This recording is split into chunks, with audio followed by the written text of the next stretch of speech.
j'ai été un témoin gênant. On me donne une émission que je n'ai pas effectuée, que je n'ai pas fait, je n'ai pas rendu compte. Il dit, ce monsieur-là, c'est un homme à battre. Voilà pourquoi je lui dis, si j'ai perdu beaucoup de parents derrière moi, on Et termine. pendant qu'on en parle, Monsieur Nsangou, sans nous dire évidemment les endroits précis, là où se trouvent les charniers, est-ce que vous nous confirmez qu'il y a des charniers comme ça qui existent au Congo et qu'il y en a beaucoup Il y a beaucoup de charniers, M. Perrin. Il y a beaucoup de charniers. Et vous savez pourquoi le président Sassou, à chaque fois, il prend les enfants Kolela pour les mettre dans le gouvernement? Pourquoi? Dites-le nous, c'est quoi? Vous savez pourquoi M. Sassou s'attache aux enfants Kolela à mettre dans son gouvernement à chaque fois? Est-ce que vous avez une idée sur le commandement, c'est-à-dire les hommes qui ont conduit ces opérations, les soldats qui ont conduit ces opérations, naturellement, les officiers supérieurs, vous avez une idée sur eux? Puisque vous avez porté plainte contre tous ces crimes-là, je suppose que vous les connaissez, vous connaissez ces personnes-là qui étaient à la manœuvre. Bien sûr, je connais et le rôle que chacun a joué.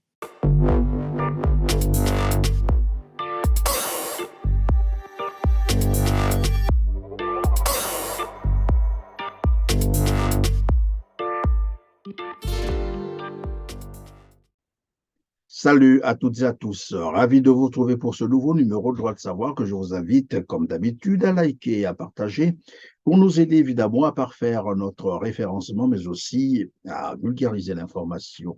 Si vous nous rejoignez pour la première fois, en tout cas, ne manquez pas de vous abonner pour être prévenu de toutes nos prochaines productions. Je suis Christian Perrin et j'ai le plaisir de recevoir encore aujourd'hui Monsieur Michel Nsangou, qui n'est plus à présenter. Avec lui, nous allons tenter de revenir sur les crimes contre l'humanité commis au Congo-Brazzaville entre 1998 et l'année 2000. Des crimes qui font suite au coup d'État militaire très sanglant de 1997, un coup d'État qui avait fait plus de 400 000 morts congolais.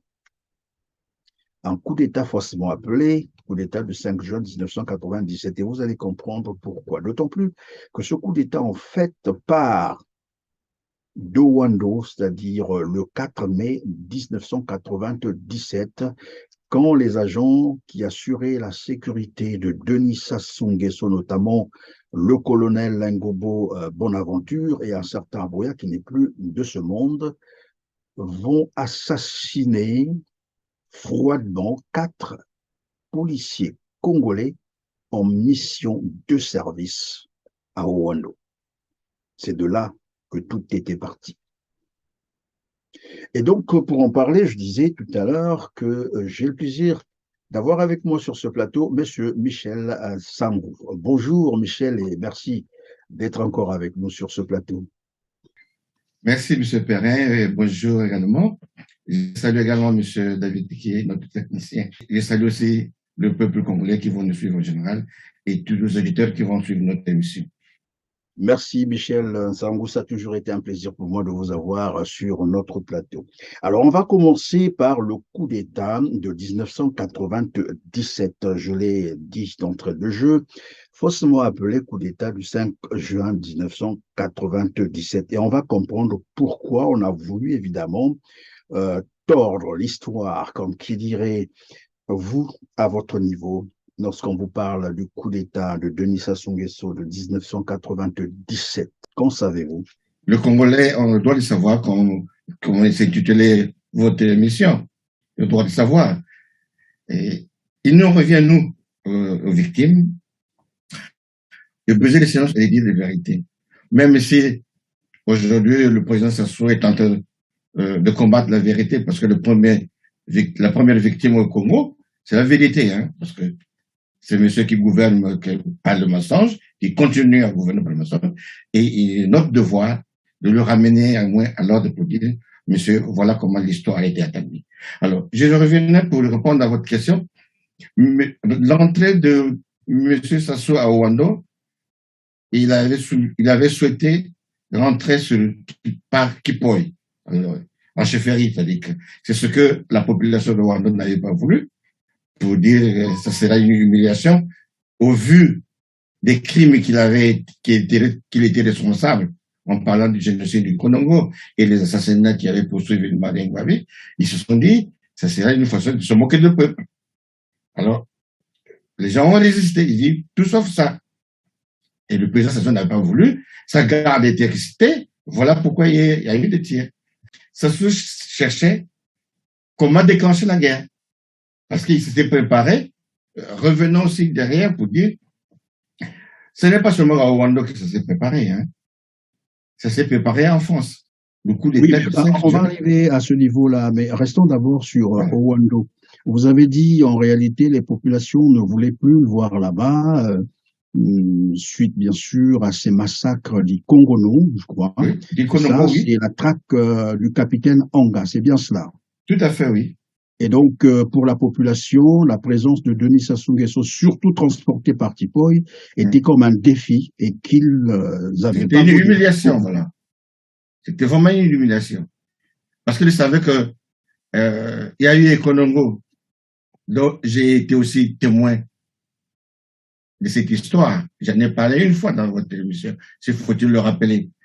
Que la mort d'Anga, que 7 jours avant Anga soit bombardé, soit d'abord le premier attaque parce qu'il y a eu bombardement chez lui, qu'il avait échappé à ce bombardement, mais 7 jours avant, moi je l'avais conduit.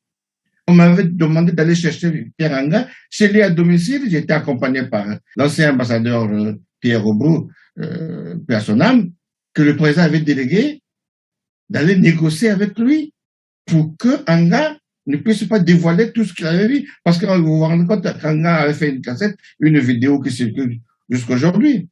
Ça s'était beaucoup gêné. Il s'est dit, comment finir avec lui? Ils ont donc appelé un frère du Couillu qui était l'ambassadeur au Gabon, qu'on a fait venir. Et pauvre de moi, j'ai été choisi comme chauffeur qui devait accompagner l'ambassadeur.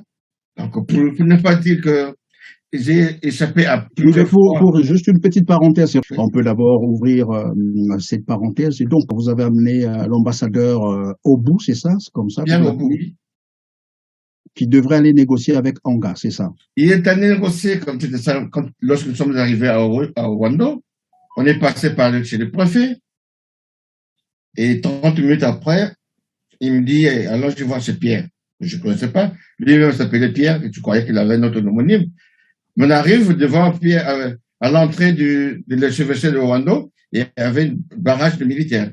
Et quand j'ai vu ces militaires, c'était la garde présidentielle qui était là, et qui était cubain après. Bon, ils savaient qu'il y a l'autorité qui est là, et ils ont levé le bras, ils ont soulevé, on est passé. Et deuxième ruelle après, on était allé à droite, Anga. Je ne savais pas. C'est la première fois que je l'avais vu.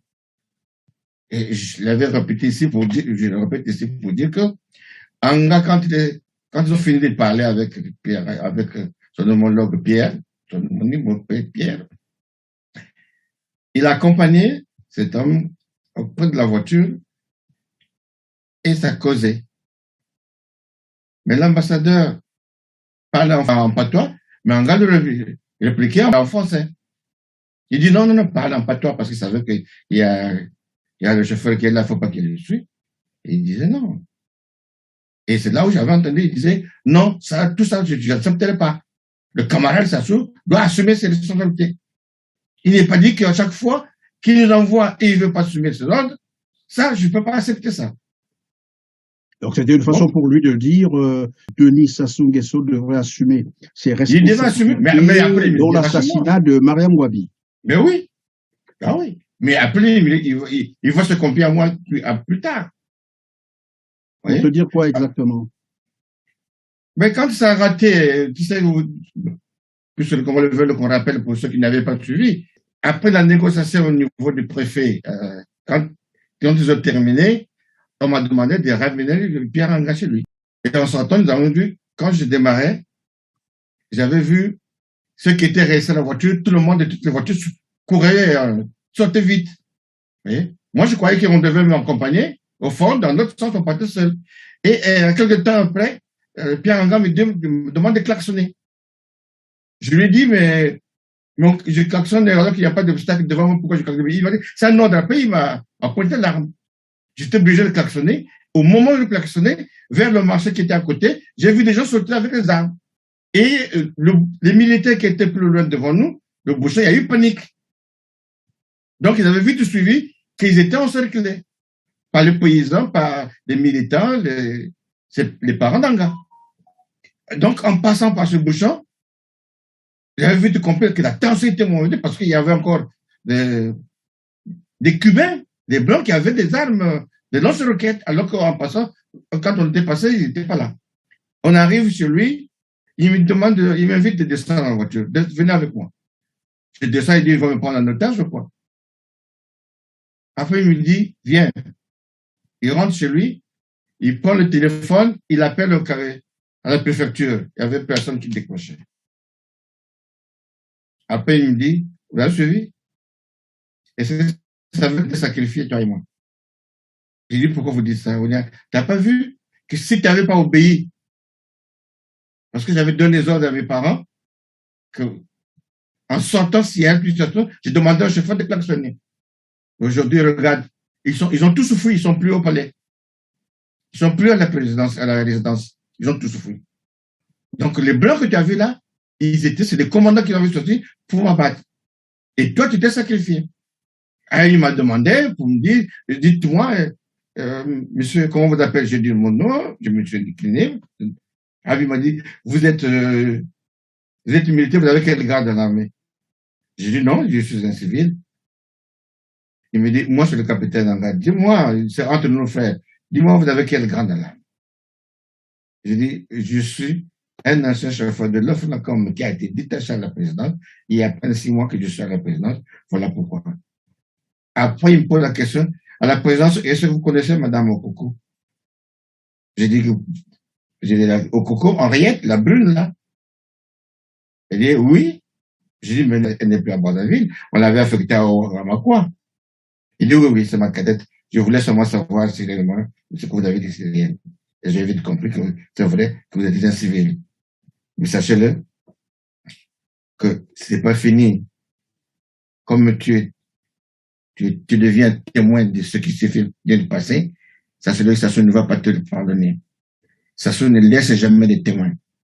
Donc, ne laisse jamais les témoins. Ne laisse jamais de témoins en vie. Et quand vous êtes arrivé là-bas, l'ambassadeur était parti, les mains vides, c'est ça? Je repars sur mon chemin, j'arrive au bouchon. Quand j'ai baissé la vitre, j'ai vu un adjudant, un frère du poule qui Mayuma. Il m'a fait signe d'avancer, que je ne m'arrête pas. Il dit, vas-y, vas-y. Parce que il avait regretté, il avait fait ça. Donc, pour lui, il ne savait pas que c'était l'un de ses frères qui était dans la voiture. Donc, c'est pour dire qu'il a dû regretter que la voiture qu'on allait sacrifier, c'est un parent qui était dans la voiture. Et c'était un parent qui était pratiquement sacrifié. Alors, d'accord. Voilà. C'était là donc une parenthèse. Cela veut dire que, ce que vous venez de nous raconter là, Anga n'a pas encore pris le maquis, c'est-à-dire il n'est pas encore entré dans la forêt. C'est bien après qu'il va entrer, parce qu'après va s'en suivre un massacre. Voilà. Le massacre du Congo. Et j'ai eu la chance, M. Perrin, j'ai eu la chance, 2 mois après, on m'a encore renvoyé à Rwanda, mais cette fois-ci, c'était pour accompagner Maman Boalé, qui était venu déposer le genre de fleurs le 18 mars, cimetière de sa tombe, dans le tombe de son fils. Donc, c'est encore moi qu'on avait renvoyé à Rwanda. C'est là où j'ai eu la chance de croiser les militaires que j'avais vus, et c'était les gens de Poule qui étaient bien basés là, qui étaient venus faire l'attaque d'Anga. Donc, parmi eux, ce sont les mêmes qui sont à l'origine de guerre de 98. Hein. Vous avez Patrick Mayuma, vous avez, comment on appelle, Kamar, et le général Conta qui suivait, qui était le chef d'opération. Donc, ça se prend des hommes de Poule pour aller faire le génocide à Rwanda. Il l'avait fait pour que ces gens-là puissent se venger sur la mort du cardinal et Massa Madera. C'est vraiment que peut-être ça. Vous voyez comment il nous met en contradiction. En fait, si j'ai bien compris, sa stratégie, c'est d'opposer les Congolais et pour faire croire à ceux qui l'entourent qu'il est le défenseur, par exemple, de la partie septentrionale, alors qu'il ne l'est pas. Il est capable, évidemment, de décimer aussi, de massacrer au niveau du Nord, Voilà. comme dans le pôle. C'est bien cela. Voilà. Et j'ajoute, pour ne pas m'éparpiller, hein, c'est la guerre de 93 entre le Souba et Kodela Sud-Sud qui était à l'origine. C'est le plan de Sassou. Donc, il fait ça pour diviser les gens du Sud parce qu'il préparait quelque chose. Il s'est lancé ces gens-là. Si je crée pas un mouvement pour que ceux-là se divisent, moi, je ne pourrais pas faire l'opération qu'il avait préparée. Donc, le plan Mouébara, qu'on appelle le génocide du poule, ne vient pas directement parce qu'on l'a réveillé du sommeil. Non. C'est des plans bien ficelés, bien montés, finalement. N'oubliez pas que quand il y a eu... Cela veut dire que, pardon Michel, cela veut dire que le plan Mouébara existe formellement. C'est un plan bien élaboré, planifié. Bien ficelé, avec tout le programme qu'il faut. La lettre qui circule sur les réseaux sociaux, c'est juste la lettre de l'opération, mais d'autres programmes de tableau et tout ce qui est besoin matériel en hommes et en besoin matériel, bien chiffré. Alors, merci Michel. On va donc revenir sur le coup d'État. On était en train de parler du coup d'État. Ça commence où exactement et comment? Parlons du coup d'État du 5 juin. Je vous ai dit tantôt que ça a été bien planifié, que c'est quelque chose qui a été bien préparé, mais y compris la France dedans. La France en a profité pour dire que nous allons faire partie de Souba parce qu'il a donné le pétrole aux Américains ou parce qu'il vient de faire le chantage. Mais Sassou avait bien préparé son plan, le plan de faire le génocide du poule.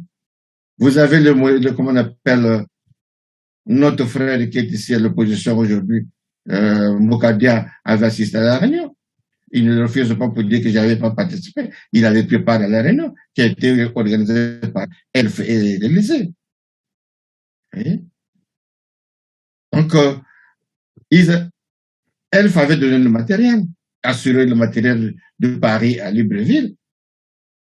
Nous savons qu'il y a beaucoup de gens, le gouvernement à l'époque avait des gens qui étaient infiltrés, disons, les mêmes gens de PCT qui obéissent à leur loge maçonnique, qui ne veulent pas trahir leurs frères, mais ils savaient que le type l'a préparé un coup d'État. Ça a été bien, le Grand national avait bien dénoncé ça. Pourquoi ils ne sont pas préparés pour contrecarrer ça? Moi, j'ai été invité. J'ai eu la malchance de tomber sur M. Ndengue, qui était venu me consoler, peut-être, disons le consoler, me voir à domicile, à Bongo, où j'étais sinistré, qui accompagnait d'Atassois. Il m'avait ramené un journal le journal de la rumeur dans lequel on m'avait mis, avec mes blessures, pour me dire, M. Sangou,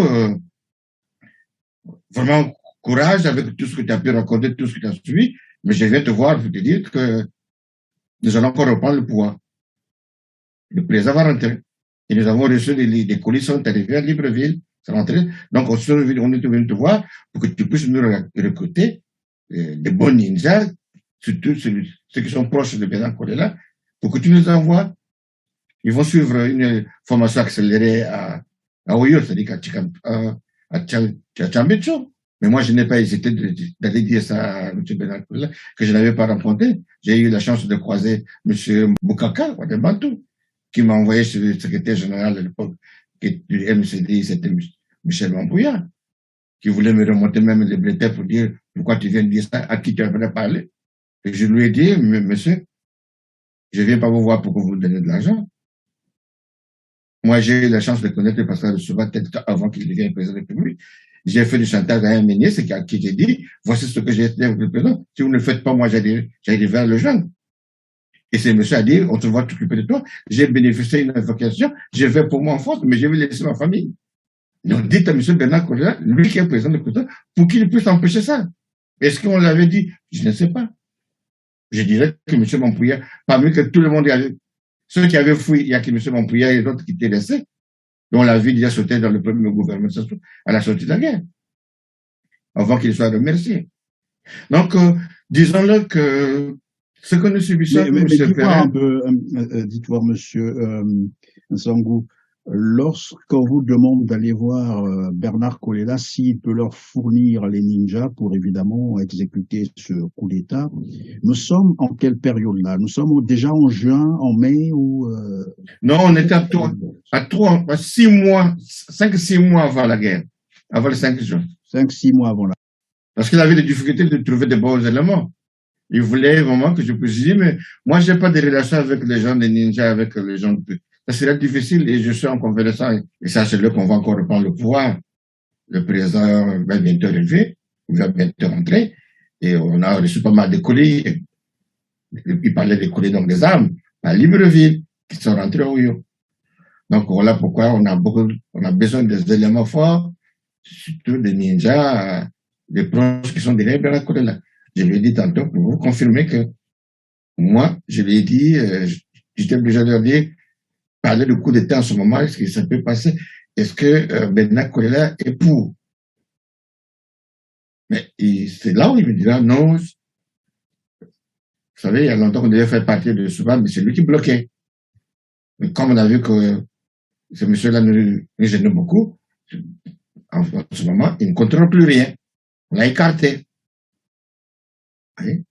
Donc, on voulait seulement prendre des éléments qui sont proches de lui pour faire le sale boulot.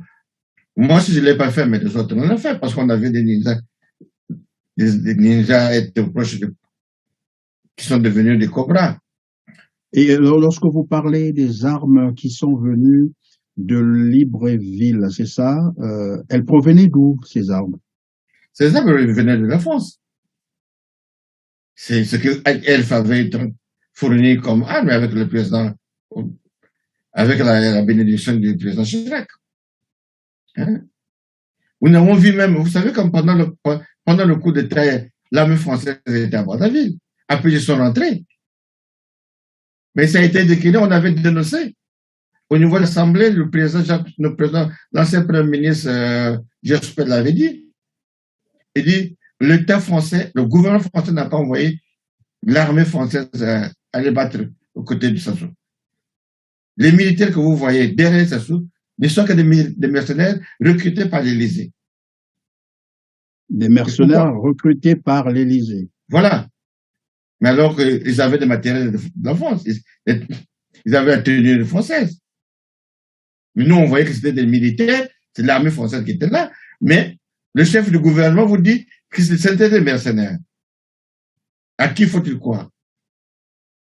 Mais pourquoi je De toute façon, à la date d'aujourd'hui, tout est documenté. On sait bien que ces armes-là sont parties de l'aéroport de Le Bourget et donc les armes ne pouvaient pas entrer dans un avion comme ça, transportées vers Libreville et puis ben, voilà, sans que l'État français ne soit au courant.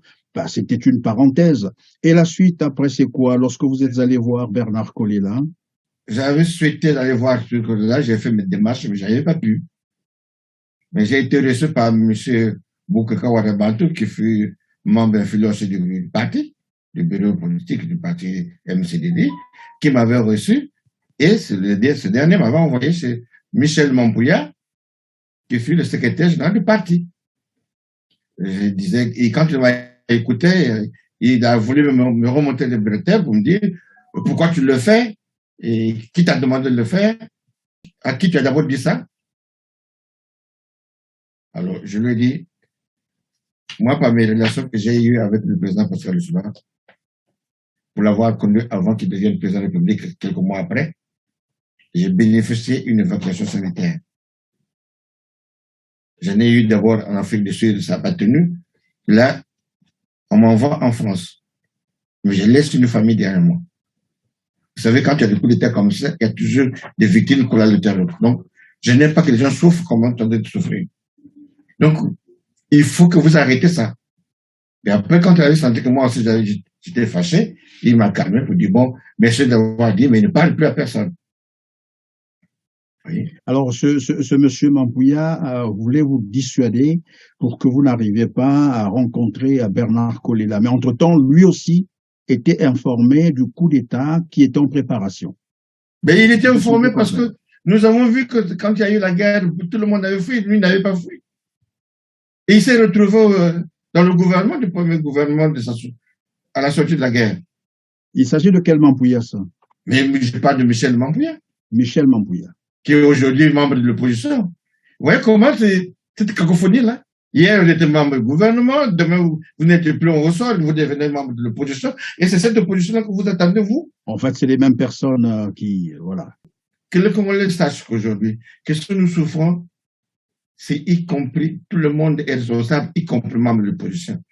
Voilà pourquoi même dans ma plainte, dans la plainte que j'ai eue, il n'y a aucun crime qui a été épargné. Alors, donc, on revient sur le coup d'État militaire de 1997.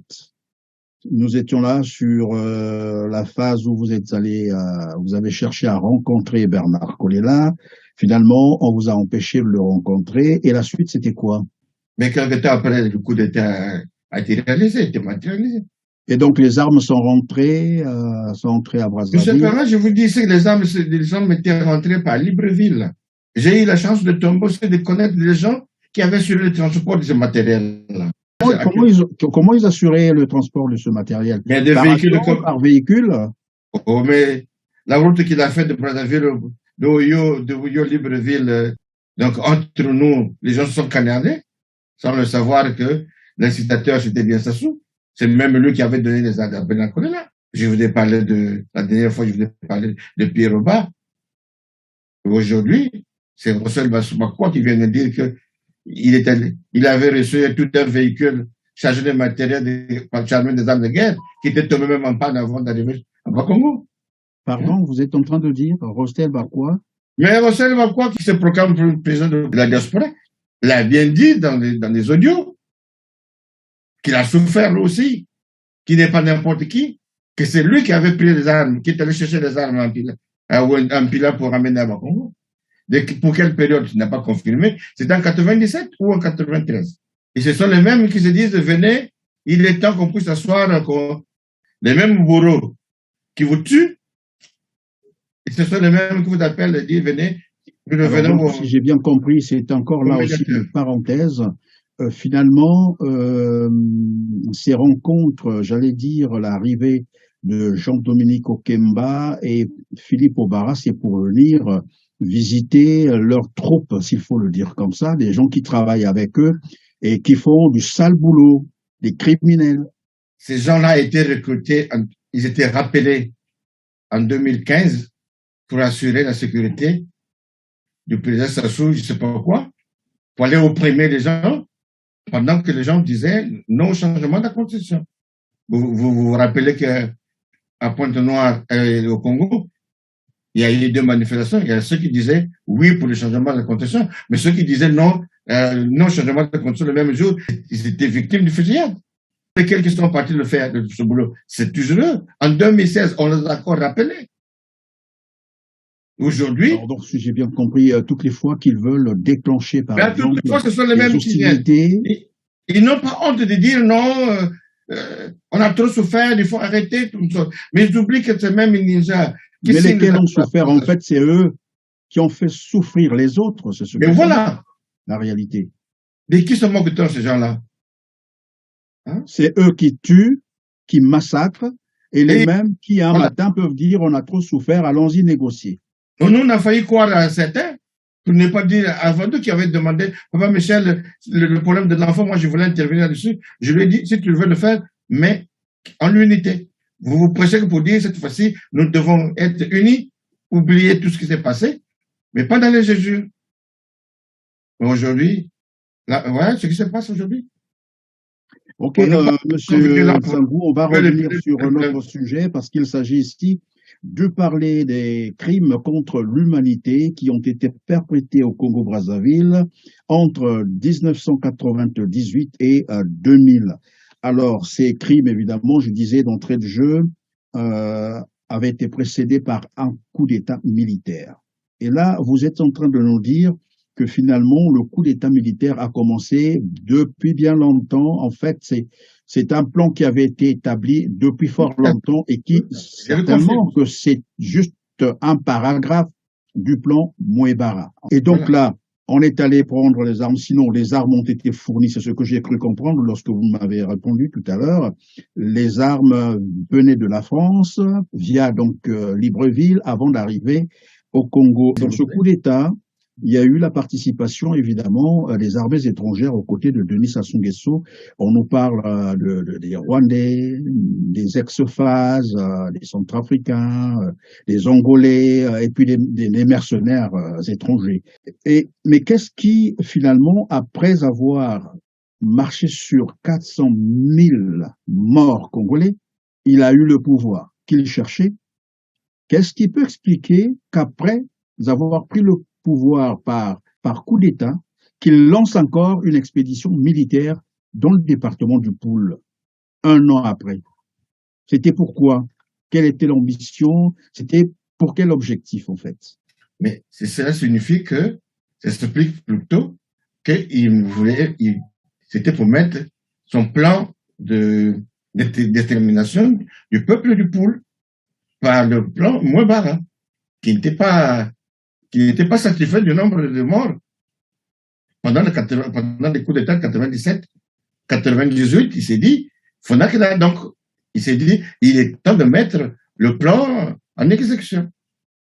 Voyez? Donc, vous êtes en train de nous dire, pour lui, les 400 000 morts-là n'étaient pas suffisants. Il fallait continuer à exterminer pour atteindre le chiffre qu'ils avaient prévu dans leur plan. C'est ça? Le chiffre qu'on nous donne de 400 000 morts, c'est un chiffre estimatif, hein, et on ne connaît pas le nombre exact.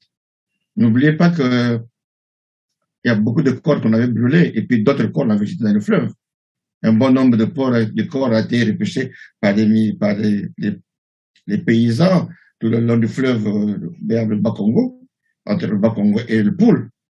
Les deux rives, il y a des tombes qui étaient encore là. Le but, c'était de réduire, le but principal, hein, c'est de réduire l'électorat du Poul. Le Poul, c'est un peuple qui est trop majoritaire, il faudra détruire ces gens-là.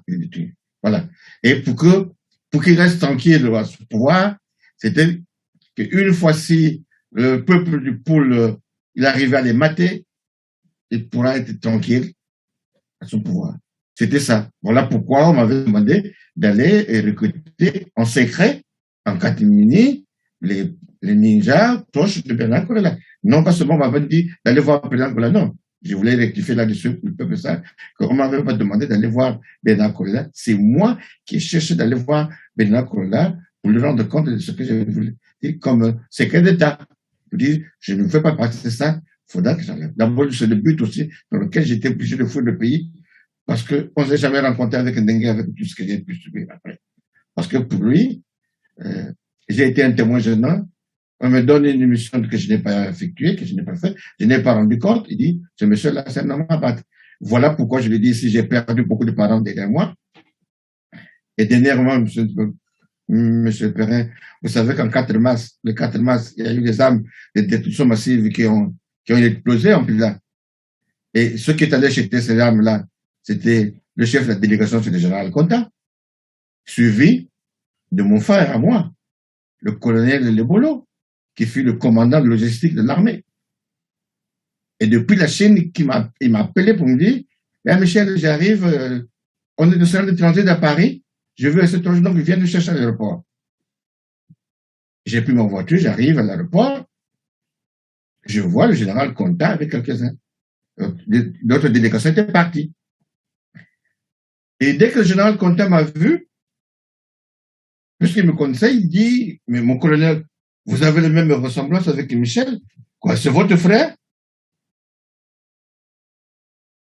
Il dit, ah, mais si nous avons la même ressemblance, c'est que nous portons le même sang, le même grand-père. Donc, vous voulez dire. Après, il lui demande, finalement, vous êtes aussi de Mindoli? Mais je crois que vous êtes de Nkaï. Je suis le colonel dit, je suis né en Nkaï, mais je suis de Mindoli. Alors, j'étais très gêné, j'ai dit, pourquoi le général me demande ça? Pourquoi il pose cette question? Après, il me dit dans la voiture, alors Michel, quand même, ton bras, comment tu te sens? J'ai dit, je me sens bien, vous voyez, parce que c'est, ah bon. Et quelques temps après,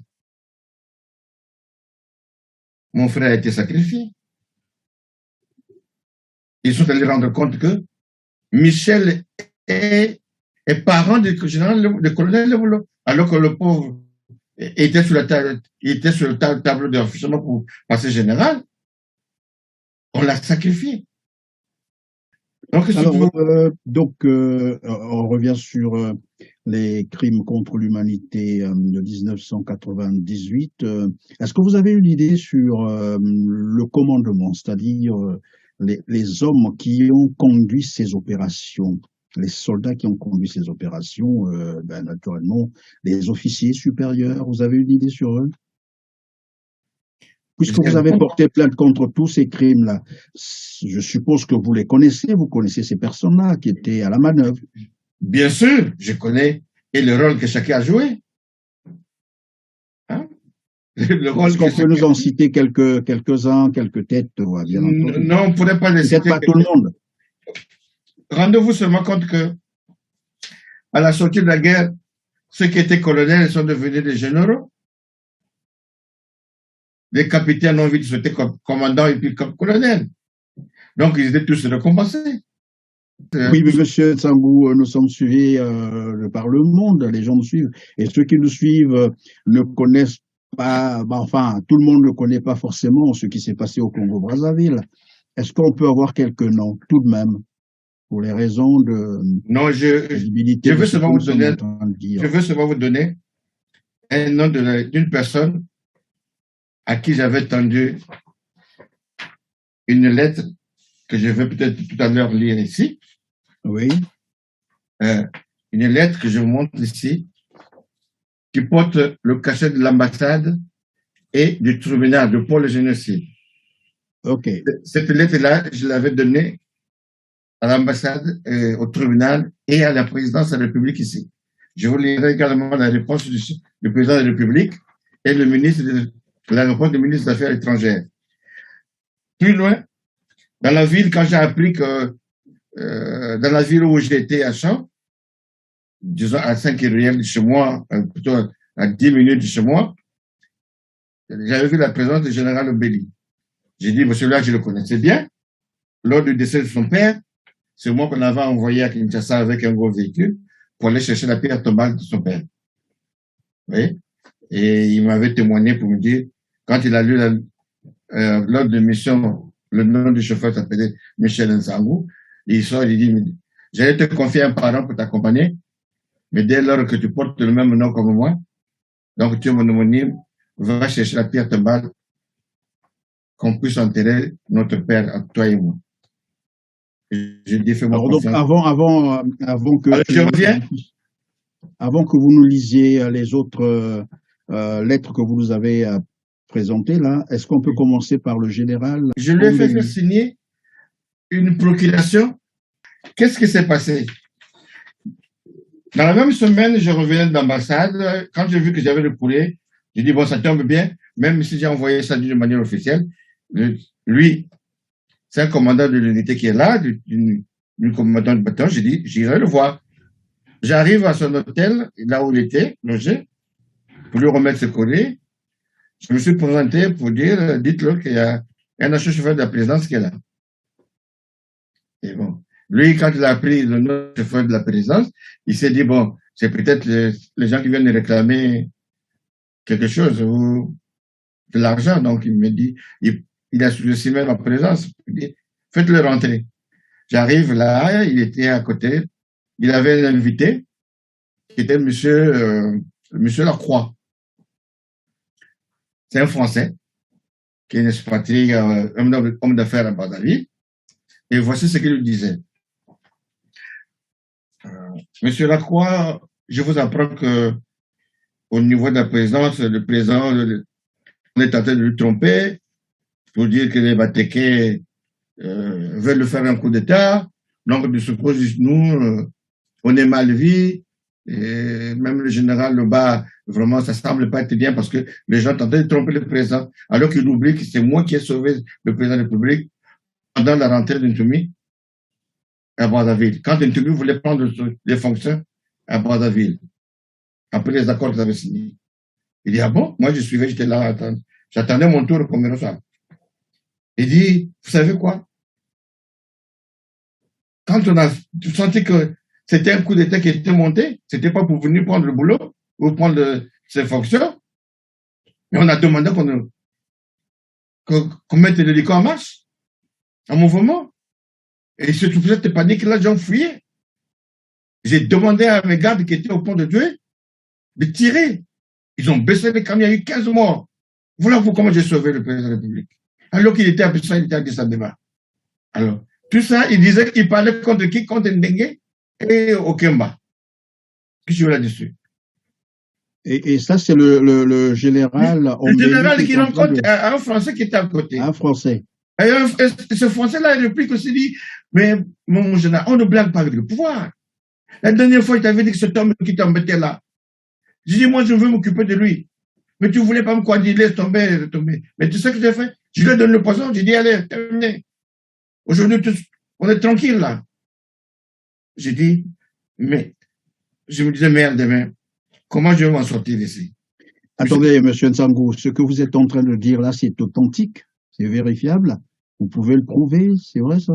Mais je cite le nom d'un général. Et en ce moment, je crois qu'il est là. Hein. Je rappelle qu'il est malade.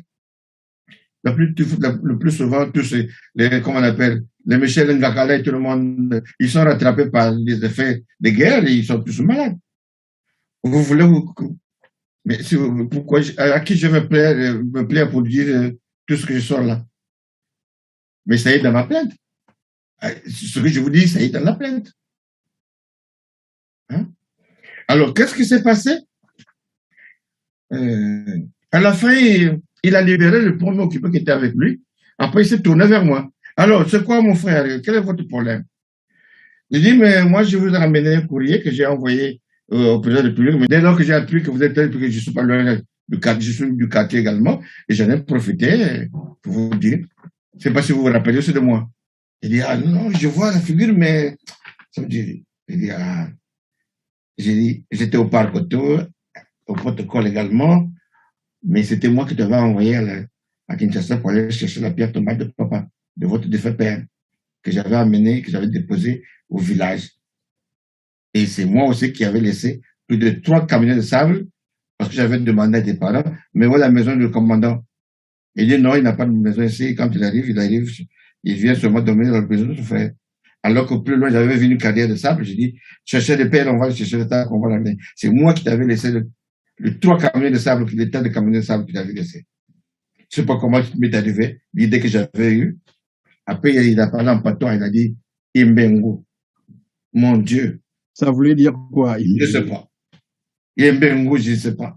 Il me dit, alors là, je te parle en frère, quel est ton problème? Je dis, mon candoyo, c'est pour remettre le président de la République. Mais je vais te lire le contenu qui est là. C'était quand même méchant, mais je m'en fous de tout ce que j'avais écrit dedans. Nous sommes une association dont je suis le président, mais nous avons le soutien des ONG internationaux qui veulent nous accompagner pour qu'on vienne exhumer et rapatrier tous les corps abandonnés ici et là dans des sites d'affrontement, pour qu'on puisse leur offrir des sépultures honorables. Pour ce projet-là, mon colonel, mon général, nous n'avons pas besoin de la permission du président de la République, dès lors que c'est lui le premier responsable. Donc, nous vous informons qu'il n'y a pas de date, que nous allons arriver. Voilà le but. Il dit non, ne fais pas ça, non, petit frère. Écoute, je te parle là en tant que frère. D'abord, qu'est-ce que tu deviens? J'ai dit non, moi, j'ai été déclaré comme handicapé. Je ne vois pas mon état. Je lui dis à 80%. Je ne travaillais plus pendant tout ce que j'ai pu subir parce que j'étais victime de fusillade. J'ai obéi à celui qui m'avait dit, Michel, réveille-toi. Et si nous parlons de morts, je sais qu'ils nous suivent, ils savent, ils nous écoutent. Tout ce que nous disons ici, ils sont là présents. Il me dit, non, ne fais pas ça. Écoute, devant toi, j'appelle Brazzaville et je ne suis pas seul. Il y a le général Oba aussi qui est en Paris. Je vais l'appeler pour lui dire qu'il y a une situation grave ici, qu'on règle le problème, pour qu'on te donne de l'argent suffisamment pour toi et pour toute l'association. Si tu veux acheter des tracteurs, viens à Brazzaville au pays, comme ça tu vas t'occuper des victimes de guerre. J'ai dit non, je ne fais pas ça. comment les gens qui sont devenus des mutilés de guerre, on va leur obliger de faire l'exploitation. Si j'ai bien compris, pour lui, tous Oui, ceux qui sont morts là, bah, ça ne lui voilà. dit absolument rien. Tout ce qui l'intéresse, Je lui c'est ai même d'envoyer faire l'agriculture. Après, il me dit, mais au fait, les corps que vous allez exhumer, vous allez le trouver où? Alors, je lui ai témoigné, j'ai dit, vous savez quoi? Les Français sont des hypocrites. Les mêmes Français qui vous ont accompagné, qui ont commandité, ce sont les mêmes Français qui ont fait des rapports de tous ces gens qui sont morts là, cités dans l'endroit avec lesquels ils ont tué. Moi, j'ai des rapports avec ça. Ah non, j'ai dit oui. Et en plus, j'ai subi toutes les guerres, j'ai quitté le pays en 2003. Donc, je sais là où il y a des charniers, je sais là où on a abandonné, et les endroits où on a brûlé les gens. Fin de fin, comme il persistait pour dire non, on va régler ce problème là d'une façon, et après un certain moment, il va lâcher pour dire bon, je comprends que tu tiens à ça. Je lui ai dit, mon général, sachez-le, je vais lui dire une chose. Toutes les catastrophes que nous subissons, sachez-le, ce sont les armes qui n'ont pas retrouvé la lumière, qui sont en train d'arrayer partout. Et si on ne fait pas ça, pour qu'on puisse l'exhumer et l'exhumer dignement, sachez-le, qu'on va toujours continuer à subir des drames à Brazzaville. Et en plus, Sassou n'est pas faire. Hein? C'est une personne, n'est pas cela. Mais un jour, que derrière nous, ceux qui viendront ramasser ce corps-là, vous et vos enfants, vous allez fuir ce pays-là. Donc, pendant que vous êtes là, on voulait vous montrer le mal que vous avez fait pour que vous puissiez le corriger ça. Il me dit, bon, alors je donne un conseil. Si tu viens à Brazzaville, nous, on va s'occuper de vous. Il a demandé à sa garde-côte de lui donner son sac. Il a pris le sac, il a pris les cartes de visite, 5 cartes de visite qu'il avait signées. Non, je vous remets ces cartes de visite. Avant d'arriver, vous nous appelez. Nous, on va assurer votre sécurité. Mais en seule condition, n'amenez pas les ONG internationales et réglez ça le problème entre Congolais et nous-mêmes. J'ai dit, Après, il me dit, je demande un service, Michel. Je viens d'acheter un véhicule, je sais comment livrer, mais c'est un véhicule qui ne répond pas. J'ai demandé qu'on puisse me rembourser. Le chèque qu'on m'a donné, je n'ai pas un compte en banque. J'ai dit, mais vous n'avez pas des enfants que je pas dit, Michel, si je donne cet argent-là à mes enfants, ils vont me le bouffer. Donc, aide-moi une première fois. Si tu as un compte, aide-moi à récupérer cet argent-là pour que tu me l'envoies, je te donne mon numéro de compte, tu pourras me faire le transfert. J'ai été naïf et je me suis dit, il cherche à garder le lien, le contact avec moi. J'ai donc accepté. Mais en seule condition, je lui ai dit, en seule condition, que vous fassiez une procuration écrite, mais il faudrait que ça soit légalisé au pays, par un huissier de justice. Deux, vous faites des photocopies de votre passeport et attestation. Et ce qu'il avait fait, M. Perrin, finalement, il t'avait envoyé la procuration et tout ce que tu avais demandé. Voilà. Donc, ce chèque n'était pas passé, le compte, la société était insolvable. Et j'ai donc demandé à général, je l'ai appelé pour dire, c'est pas passé, voilà ce que je te conseille, de prendre un avocat. Il me dit, cherche-moi un avocat, n'a pas un bon avocat pour une plainte. J'ai été obligé de faire appel à Maître Babin, à Maître Roger Bavibidela, qui en premier, le premier procès était passé, il n'avait pas gagné ce procès-là, parce qu'on demandait, on voulait savoir, on avait demandé au général de justifier comment il était rentré avec les liquidités, sans passer par les banques. Et quand il est revenu, il me dit, Michel, vraiment, j'ai eu un autre avocat qui veut régler le problème, mais il m'a obligé que tu sois toi qui règle le problème parce que cette procuration que j'ai été donnée, tout le document porte ton nom. Donc, il m'a présenté Maître Senda. Maître Sylvain Senda. Moi, j'ai connu Maître Senda derrière le général Collet. Et il le sait. Mais Maître Senda n'était pas payé parce que lui, ici, il croyait que pour qu'il soit payé, il fallait que moi, je lui dise au général, j'ai dit, mais c'est à toi ton avocat. C'est vous qui êtes son avocat. Donc, il faut lui demander. Et la dernière fois, j'ai été obligé, pour sortir de ce document, une fois, j'ai réuni le général, y compris son fils, pour dire, je voulais vous remettre ce document-là parce que je ne peux pas à la fois régler vos problèmes dès lors que notre association a déposé la plainte. Dans la plainte, et vous, votre nom figure également. Le projet d'exhumation et rapatriement, ça traînait, mais c'est à la justice de le faire en ce moment. Donc, en ce moment, nous vous disons, il y a la plainte qui a été déposée. Voilà pourquoi je vais vous rendre tous les documents que j'ai pour qu'on en termine. Et pendant qu'on en parle, Monsieur Nsangou, sans nous dire évidemment les endroits précis, là où se trouvent les charniers, est-ce que vous nous confirmez qu'il y a des charniers comme ça qui existent au Congo et qu'il y en a beaucoup ou Il y a beaucoup de charniers, M. Perrin. Il y a beaucoup de charniers. Là. Et vous savez pourquoi le président Sassou, à chaque fois, il prend les enfants Kolela pour les mettre dans le gouvernement? Pourquoi? Dites-le nous, c'est quoi? Vous savez pourquoi M. Sassou s'attache aux enfants Kolela à mettre dans son gouvernement à chaque fois? C'est pour leur dire, nous allons couler ensemble, nous devons être tous ensemble, parce qu'il y a des charniers. Si on découvre tout ce qu'on a là, c'est tout le monde qui sera responsable. Voilà pourquoi on dit, ni y compris les membres de l'opposition, même ceux du gouvernement, tout le monde est responsable.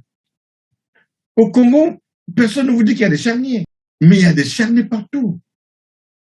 Vous avez interviewé une dame qui, la dernière fois, que je loue, que je rends grâce, cette femme-là, vraiment je lui jette les fleurs, qui a témoigné la dernière fois, qu'elle voyait des véhicules transporter des corps. Oui, des gros véhicules avec des bâches qui transportaient les corps, et quand ces bâches-là étaient un peu emportées par le vent, on voyait les corps. Ben voilà.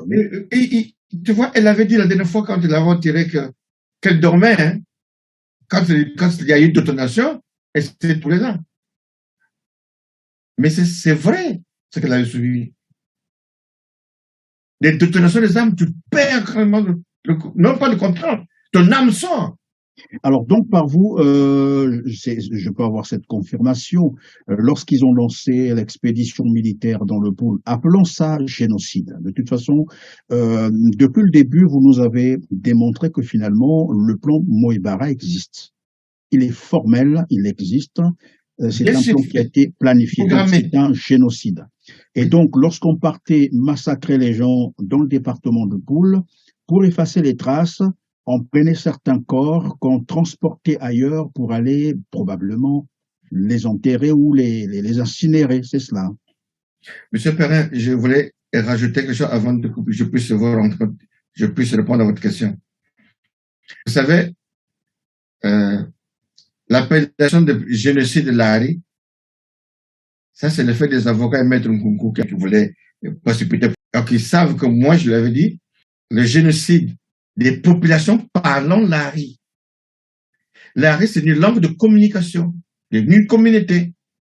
Mais dans le Poul, vous avez des Bateke, des Sundi, les Barangala, les Lari. Vous comprenez? Donc, pour eux, il y a aussi les Minkenge. Il y a aussi la présence des Babembe et d'autres, beaucoup de races. Pour le pouvoir, c'était de réduire l'électorat du Poul. Et les gens se trompent pour dire non, j'avais dit une fois maintenant, mais pourquoi vous accrochez au général? Oh non, mais parce que la dernière fois, l'appellation du génocide Hutu ou des Tutsis, c'est encore mieux. Vous disiez que vous vouliez repartir au Congo pour aller identifier, bon, enfin, vous savez là où sont les charniers, mais c'était pour aller examiner ces charniers avec les ONG internationales. C'est bien cela? Au niveau de la Cour pénale internationale, que l'on avait saisi dans le courrier et avec moi ici, le procureur de la Cour pénale nous avait dit, comme vous êtes une association, nous, on n'a pas fait d'enquête, on n'a pas beaucoup d'informations sur la guerre du Poul, c'est à vous de nous transmettre des éléments qu'il faut pour qu'on puisse apprécier cela. Donc, pourquoi la Cour pénale oblige l'association? Si c'était Michel Nsangou personnellement qui porte plainte, c'est autre chose. Mais comme c'est une structure d'association, donc il dit l'association a la capacité d'aller ou d'amener des avocats ou des ONG pour aller sur place. Aujourd'hui, quand vous parlez des avocats, est-ce que je voulais faire, voilà, il y a tel monsieur qui dit, ah, ne fais pas ça, tu ne peux pas assurer la sécurité, on va le tuer. Mais on va continuer comme ça et ça se restera là. Demain matin, il va passer sur non, monsieur Nsangou, vous nous dites, lorsque vous voulez associer certains avocats congolais, plutôt ils manifestent la peur. Ils ont peur de mourir, Mais on tout va le nous monde a peur. tuer si on fourre notre nez là-dedans, c'est ça? Mais ça se joue à ça. Il sait que quand il les tue, c'est pour nous envoyer des messages pour dire ceux qui veulent s'hasarder pour venir ici, voilà ce qui vous attend. Mais au fond, il le sait qu'il ne le ferait pas ça à tout le monde. Même si c'est des fous. Mais ces gens-là, ils savent qu'ils ne sont pas au-dessus de la loi. Vous comprenez, Alors, monsieur? monsieur Michel Sangou, tout à l'heure, vous nous avez montré deux lettres, je crois, et vous nous avez dit que vous allez nous les lire. C'était quoi déjà? Pour porter plainte au niveau de... voilà. J'ai reçu encore une lettre dans laquelle la Cour pénale nous réclame des informations plus. Ok, Dans le d'accord. courrier, c'est ce que j'ai vu. J'ai même écrit aux prêtres et aux évêques du Congo, dernièrement. Les évêques ont des ONG qu'on appelle Justice et Paix. Justice et Paix a fait des enquêtes, a beaucoup de fait des rapports pour tous les événements que nous avons connus. Et j'ai demandé officiellement que cette ONG, que les évêques mettent à la disposition de la situation ces événements-là, pour qu'on puisse l'insérer dans la plainte comme complément. Parce que j'en parle déjà là-dedans. Et qu'ils sachent aussi qu'au niveau, au niveau de Brazzaville, il y a eu, pendant les événements, des chrétiens qui avaient trouvé refuge dans les églises, qui étaient massacrés. Mais l'église ne parle pas. Et c'était de nos paroisses étaient servies comme lieu de cimetière, il y a ce moment. Et ça, personne n'en parle. Brazzaville, tout le peuple le sait, mais dans les églises, on n'en parle pas. Mais pendant que vous étiez en train de constituer votre plainte, vous vous êtes adressé à l'Église catholique du Congo pour qu'elle collabore, qu'elle vous donne quelques informations et elle n'a pas collaboré, c'est ça? Moi, quand j'envoie des courriers, il y a toujours des ampliations. Il y a des ampliations. Si les évêques ne l'ont pas dit que nous étions informés, mais je l'ai fait d'une manière officielle et j'ai vu envoyer la lettre. À vous entendre, c'est vraiment un génocide parce que les choses ont été planifiées et qu'il y a un plan, qu'il y aurait un plan, moi je préfère dire ça comme ça, qu'il y aurait un plan Moebara. Et là, nous étions en train de parler déjà des charniers. J'ai eu la chance de causer avec le président Sassou, avec Kiki au téléphone, y compris Maître Mkonko qui était là, qui a refusé après. J'ai dit ça ouvertement au téléphone. Qu'on viendra à Brazzaville, mais on n'a pas besoin de votre permission. Je suis Congolais. Monsieur Perrin, vous êtes Congolais. Vous allez quand vous avez besoin de permission de Sassou pour rentrer chez vous. Donc le temps viendra. Vous savez pourquoi ça t'aide? Je vous le dis pourquoi ça t'aide. C'est parce que mon passeport a été supprimé. Aujourd'hui, si je peux aller à l'ambassade, qu'est-ce que j'en ai? La dernière fois, j'ai été pris en otage là-bas. Je ne voulais pas le faire pour une deuxième fois. Vous avez été pris en otage, c'est-à-dire? Le jour que je suis tenu ce courrier-là, on m'avait séquestré à l'ambassade. On vous a séquestré? Pardon, Michel, monsieur Michel. J'ai dit, monsieur Perrin, apprenez ça comme ça, mais ça est dans la plainte. Je suis allé donner ce courrier-là moi-même à l'ambassade. J'arrive au consulat, je sonne, je rentre, je trouve bien, j'ai pris le colonel Ayana, qui était à l'accueil. J'avais deux courriers, celle qui était dans l'enveloppe non fermée et le courrier de témoin que je devais ramener, celle-ci. Je dis, je viens du tribunal, là. Et j'en ai parlé au gendarme pour dire, je monte à l'ambassade pour remettre ce courrier-là qu'on puisse utiliser. Donc, si vous voulez prendre connaissance, c'est un courrier qui va adresser au chef de l'État. Et quand il a pris connaissance, il s'est piqué des crises. Et il dit tout sauf ça. Ça ne passera pas. C'est pas possible, ça. De qui doit parler comme ça? J'ai dit, mon colonel, vous appelez pas Denis Sassou Nguesso. La lettre est adressée au président de la République, c'est à lui de nous répondre, mais pas à vous.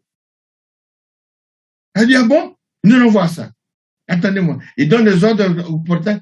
Fais-moi le portail. Ils sont allés, ils ont bloqué. Donc, ceux qui venaient sonner pour rentrer, personne n'était rentré. Personne ne sortait, personne ne rentrait. Il rentre à l'ambassade, il monte plutôt à l'étage, il renvoie 3 gendarmes. Il y a 2 qui sont venus vers moi, à côté. pouvait être assuré. Et il y a un qui est allé ouvrir le portail, donc le tourner. Et qu'est-ce que j'ai fait? J'ai pris donc mon téléphone. Pendant que le colonel descendait, j'ai donc appelé notre numéro, c'est Maître Tilco, Norbert Tilco, pour lui dire que je suis pris en otage, j'ai appelé le numéro, toujours avec le mais là, c'était le répondeur, il était en pleine audience. Ils sont en pleine audience, je décris l'histoire pour dire, Maître, voilà, je suis pris en otage ici, je ne sais pas qu'est-ce qui se passe, et le colonel, je vois même le colonel descendre, mais sans courrier alors qu'il était monté avec le colonel, lui qui descendait les marches. Dès qu'il a entendu que je parlais de lui, il est reparti sans même arriver là. Il est reparti pendant 15 minutes après, sûrement qu'il avait demandé pour la ville la conduite à tenir, ils ont dit, libérez-le, prenez le courrier. Et ça durait 40 minutes. Hein. Donc, il vient... en train permettez-moi, excusez-moi que j'en ris comme ça, c'est mieux d'en rire que d'en faire un AVC. Vous êtes en train de nous apprendre, Monsieur Michel Sangou, qu'à l'ambassade du Congo en France, on prend les gens en otage. Mais moi, j'étais tel que vous êtes en train d'expliquer là. Je lui dis ouvertement, essayez dans la plainte. J'ai une plainte que j'ai déposée, parmi les séries de plaintes que j'ai déposées. Et quand il est venu, avec le courrier,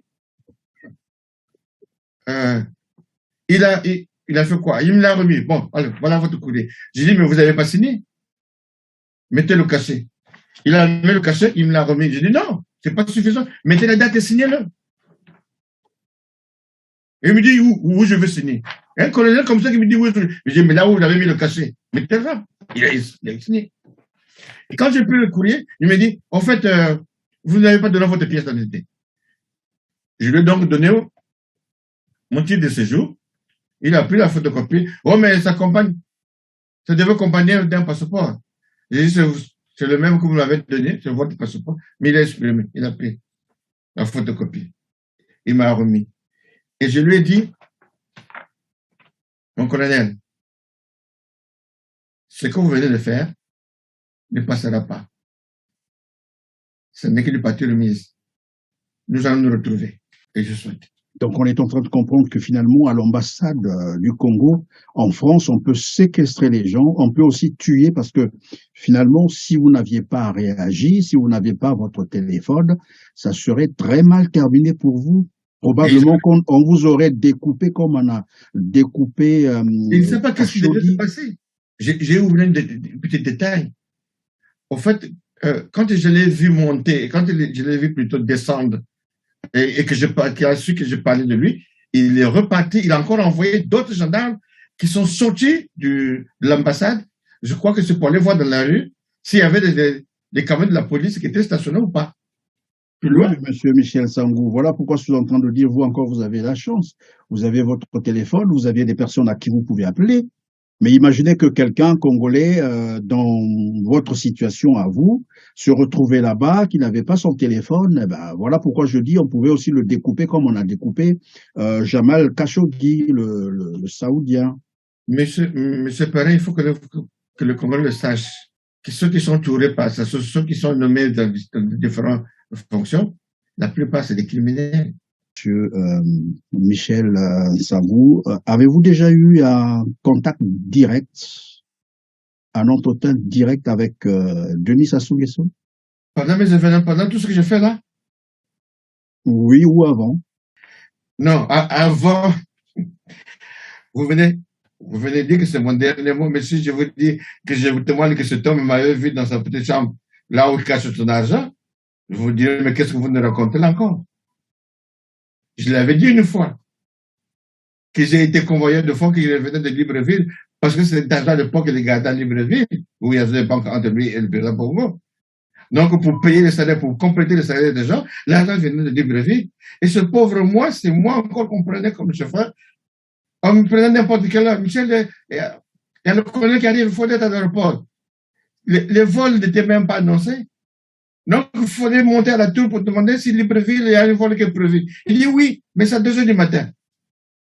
Mais vous prenez cet argent-là, vous partez directement au palais, vous tournez derrière le président, vous rentrez à la résidence chez lui. C'est là où je l'avais vu. Attends, tellement compliqué ce que Vous tu n'allez vas pas arrêter cette émission, on va continuer, vous n'êtes qu'à arrêter. Attends, c'est invraisemblable. Finalement, Michel, donc tu connais très bien Denis Sassou Nguesso, alors? Non, je ne connais pas très bien. J'étais pas chez Frère la résidence, non. J'étais au Parc Auto. Donc, le Parc Auto, c'est là où on que toutes les voitures de la présidence. Donc, les chauffeurs sont appelés et affectés lors de l'émission. Il y a telle émission, on dégage la voiture officielle, vous partez. S'il y a des délégations, vous partez. Mais moi, comme Dieu avait voulu que je sois un peu témoin de tout ce que j'ai, donc il y a des fois, je me retrouvais dans des endroits, dans des émissions, donc je vous en parle. Voilà, nous sommes arrivés à la fin de cette émission. Merci Michel Sambou d'avoir été avec nous, de nous avoir donné votre version des faits sur ces crimes contre l'humanité, il faut les appeler comme ça, le génocide de 1998, comment il avait été planifié bien avant. En tout cas, merci d'avoir été avec nous. À vous aussi, mesdames, mesdemoiselles et messieurs, merci de nous avoir encore consacré votre attention, de nous avoir suivis. Je vais donc vous prier de liker et de partager pour nous permettre d'atteindre un plus grand nombre de téléspectateurs. À ceux qui nous ont rejoints pour la première fois, en tout cas, ne manquez pas de vous abonner pour être prévenus de toutes nos prochaines productions. On se dit au revoir et à très bientôt. Merci.